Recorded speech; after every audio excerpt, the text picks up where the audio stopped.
బ్రహ్మముడి సీరియల్లో అయితే ఇంకా రేవతి కొడుకుని ఇంట్లో వాళ్ళందరికీ తను చేయాలని చెప్పని కావ్య అలాగే బామ్మగారు ఇద్దరు అయితే మాట్లాడుకుంటారు. కానీ రుద్రానికి అయితే ఎక్కడో తేడా కొడుతూనే ఉంటుంది.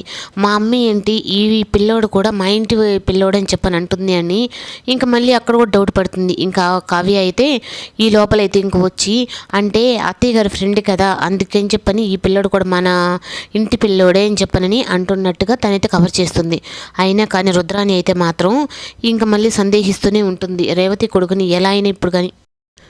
అట్లా అనుకునేటప్పటికీ ఇంకా కావ్య అయితే ఇంకా దేవుణ్ణి మొక్కుంటూ ఉంటుంది. ఇన్ని రోజులు మా ఇద్దరి మధ్య సమస్యలు పెట్టావు కానీ ఇప్పుడు తనను నన్నే ప్రపోజ్ చేస్తున్నాడు అంటే ఇంకా ఆయన మనసులో నేనున్నాను అని చెప్పని ఇంకోసారి రుజువు చేస్తున్నావు అని చెప్పని అంటూ ఉంటే రాజు అయితే ఈరోజు కళావతికి ఎలా అయినా నా లవ్ ప్రపోజ్ చేసేయాలి అని చెప్పని ఇంకా కారులో వస్తూ ఉంటే యామిని అయితే మరో కుట్ర చేస్తుంది.